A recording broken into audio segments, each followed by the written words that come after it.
Ini kelas kelas weekend gitu ya.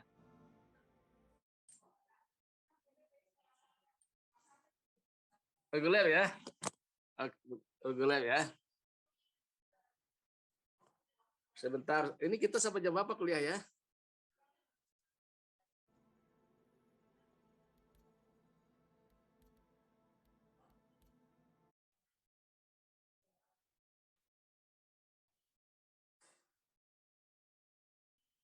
Saya tadi baru selesai mengajar kelas lain di bahasa Inggris tadi ya.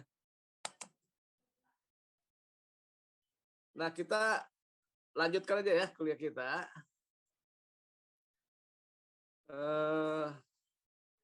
Materi yang sudah terakhir apa ya yang saya berikan ya?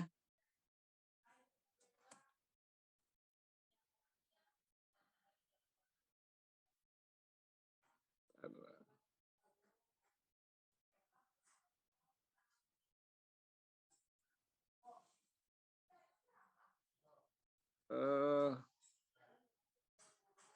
Karimata ada?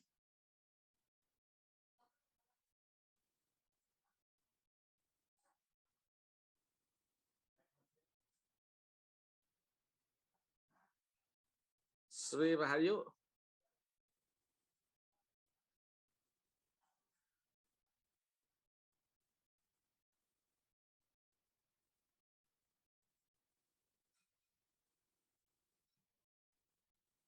David ada ya? David ya?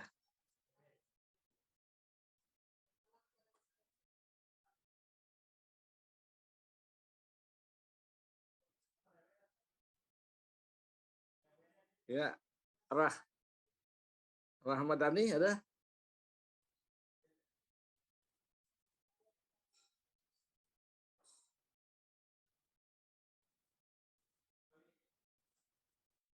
Resa Emilia?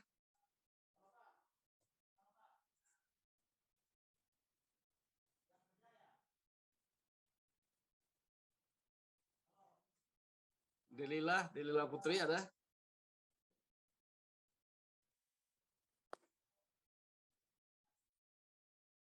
Tri Puspawangi?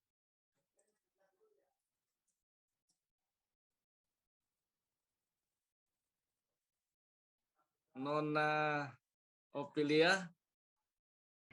Ada, Pak. Ada ya. Nona Opilia, kita kuliah terakhir apa ya? Yang Bapak sebutkan tadi Kalimata tadi, Pak. Iya.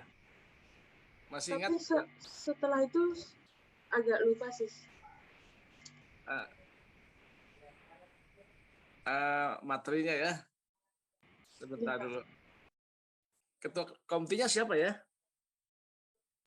kompinya Resya, tapi Resya izin masih di jalan, Pak.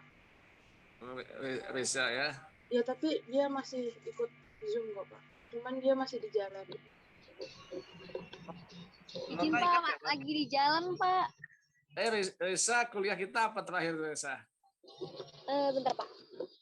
Bisa dicek ya. Oke. Saya lupa karena agak banyak kelas gitu ya.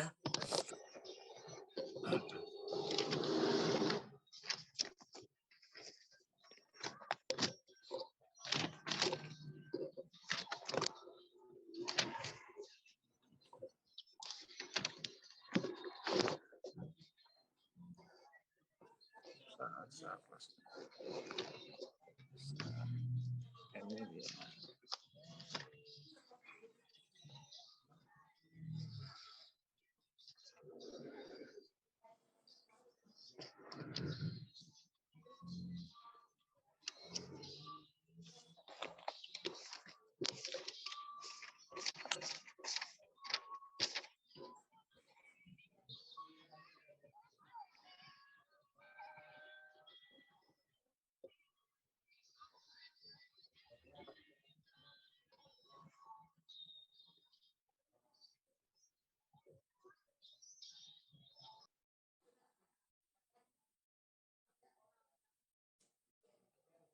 Ya, halo Reza. di catatan ulun Pak Ais. Kita sampai mau lanjut membahas hukum laut internasional Pak. Oh, hukum laut ya. Inggih. Oh iya. Oke, sudah berapa kali kuliah laut tuh? Ada 2 kali ya? Ini yang ketiga Pak. Oh itu ya hukum lautnya ya. Jadi Inggih. kalau udah 2 kali itu saya anggap cukup dulu ya kuliahnya ya hukum laut itu. Kita pindah ke materi lain lagi ya. Inggih Pak. Ya. Kalau ini sumber-sumber HI sudah belum Anel? Tentang apa Pak? Mengenai sumber-sumber hukum internasional. Belum Pak, belum. Belum ya. Inggih. Baik, kita masuk ke situ aja ya. Kita membahas sumber-sumber hukum internasional. Nanti bahannya saya bagikan nanti ya. Inggih Pak. Jadi ini disimak, didengar saja ya. Inggih Nanti Pak. bahannya saya kirim nanti setelah ini ya. Inggih Bapak. Untuk di-share oleh oleh Risa ya. Inggih. Kita lanjut ya. Ini baik, sumber-sumber HI ya. Ini penting kita bahas karena ini termasuk penting bagi kita memahami apa saja sumber hukum internasional itu. Sumbernya itu yang pertama adalah perjanjian internasional ya. Nanti silakan, nanti bahannya saya bagikan nanti, sedang tinggal menyimak saja ya. Perjanjian internasional ini dalam bahasa Inggris disebut treaties ya. Lalu sumber hukum internasional yang kedua itu adalah hukum kebiasaan internasional. Ya, hukum kebiasaan ini sama seperti hukum adat lah gitu ya, tapi internasional ya. Nah, itu disebut dengan istilah international customary law ya, international customary law. Kemudian sumber yang ketiga yaitu prinsip-prinsip hukum umum yang diakui oleh bangsa-bangsa yang beradab. General principles of law recognized by civilized nations. Jadi prinsip-prinsip hukum umum itu maksudnya asas-asas ya, asas-asas hukum yang berlaku secara umum di dunia. Ya. Kemudian yang keempat adalah putusan pengadilan. Ya.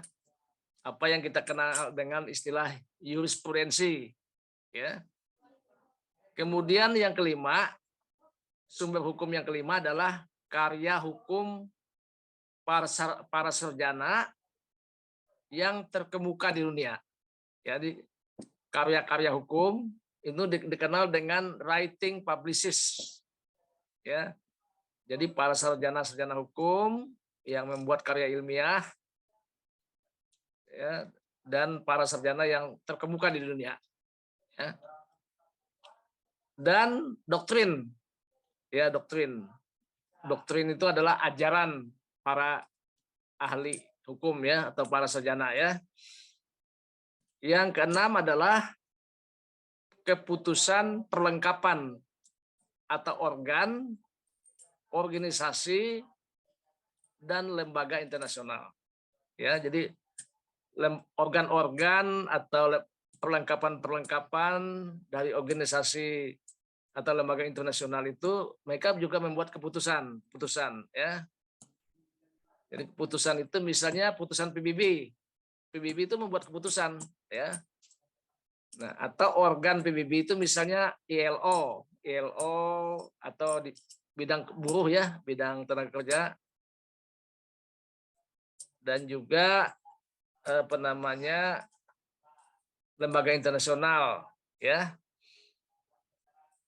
Kemudian kalau kita lihat di pasal 38 Piagam PBB itu di sana disebutkan hanya 4 ya, hanya 4 sumber hukum internasional itu. Yang pertama perjanjian internasional, baik itu perjanjian yang bersifat umum maupun yang bersifat khusus. Yang kedua, kebiasaan hukum internasional. Yang ketiga, prinsip-prinsip hukum umum. Dan yang keempat adalah keputusan pengadilan atau kita kenal jurisprudensi tadi, dan ajaran para sarjana yang terkemuka dari berbagai negara atau doktrin, ya. Nah, dari sumber hukum internasional yang dikenal menurut pasal 38 Piagam PBB itu, nah, sumber hukum yang pertama, kedua, dan ketiga, yaitu perjanjian internasional, kebiasaan internasional, prinsip-prinsip atau asas-asas hukum umum, itu termasuk sumber utama, ya, sumber utama atau sumber hukum yang primer. Sedangkan jurisprudensi dan doktrin itu termasuk sumber hukum tambahan, ya, sumber hukum tambahan di dalam hukum internasional. Kemudian perjanjian internasional itu dasarnya itu ada dua dasar hukumnya, ya, yang utama, ya, yang utama. Kalau kita berbicara mengenai perjanjian internasional, pertama adalah ketentuan yang bersifat internasional, yaitu diatur dalam Konvensi Wina, ya, Konvensi Wina tentang hukum perjanjian internasional atau Vienna Convention on the Law of Treaties tahun 1969.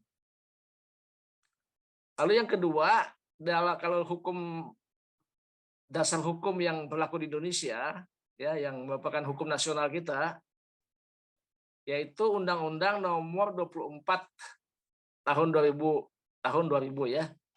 Nomor 24 tahun 2000 tentang perjanjian internasional. Jadi tentang perjanjian internasional. Jadi ada dua dasar hukum untuk perjanjian internasional itu. Ada dasar hukum yang bersifat universal, yaitu Konvensi Wina 1969.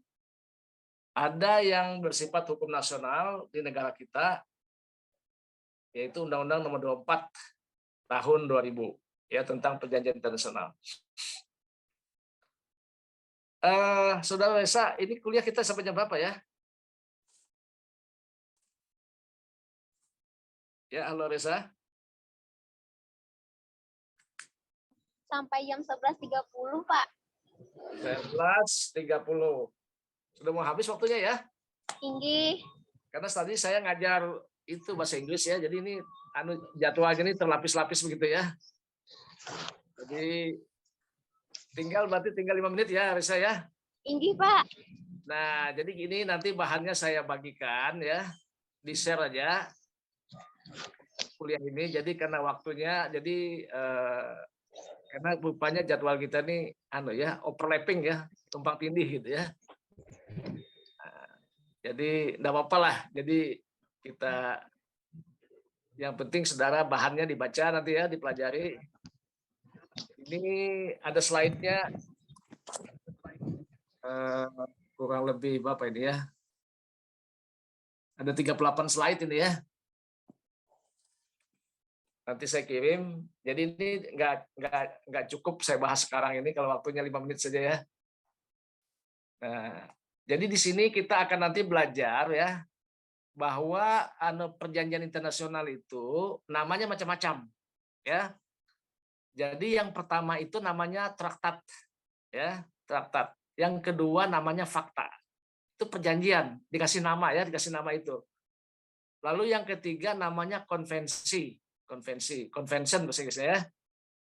Lalu nanti ada piagam, charter ya bahasa Inggrisnya. Contohnya piagam PBB. Lalu nanti ada lagi yang berikutnya namanya statuta. Bahasa Inggrisnya statute. Ya. Itu macam-macam perjanjian internasional ya. Ada lagi yang namanya deklarasi atau declaration. Ya. Ada namanya protokol. Protokol ya, nanti bisa dibaca nanti dia di bahan ini. Ada lagi namanya arrangement atau letter of intent. Ya, nanti bisa kita temukan ini istilah ini ya, dipakai ya. Lalu yang ke-9 namanya accord ya, accord ya. Lalu yang berikutnya namanya modus vivendi. Modus vivendi. Ini juga jenis perjanjian internasional. Ada lagi namanya covenant, ya, covenant, ya, covenant. Ada lagi namanya yang ke-12 agreement, ya, atau perjanjian. Nah, itu nanti akan bisa sudah baca di bahan ini ya. Waktu kita terbatas. Nanti ada juga di bahan ini mengenai asas-asas hukum umum atau prinsip-prinsip hukum umum yang diakui oleh bangsa-bangsa yang beradab tadi itu ya sebagai sumber hukum ya. Lalu ada putusan pengadilan, jurisprudensi, ya jurisprudensi, dan yang tadi adalah karya hukum para sarjana yang terkemuka di dunia atau writing publicist ya. Itu sebagai sumber hukum. Kemudian ada lagi keputusan perlengkapan atau organisasi dan lembaga internasional ya seperti PBB ya, ILO ya, Organisasi Buruh Internasional, ada WHO, ini kan mengenai kesehatan ya, contohnya mengenai apa namanya putusan dari WHO mengenai COVID kemarin ya COVID-19 dan seterusnya ya. Nah ini karena waktu habis ya saya apa namanya akhiri dulu kuliah kita. Sebelum mengakhiri saya ucapkan minal aidin wal faizin ya. Mohon maaf lahir dan batin bagi saudara yang merayakannya ya. Baik Reza dan kawan-kawan ya. Nanti saya kirim bahannya nanti untuk dibaca ya. Cukup sekian dulu ya. Iya, Bapak. Karena waktu habis, selamat berakhir pekan ya. Enjoy your weekend ya. Dan salam sehat saja ya. Ya, terima kasih ya. Sampai jumpa ya. Ya, sukses selalu.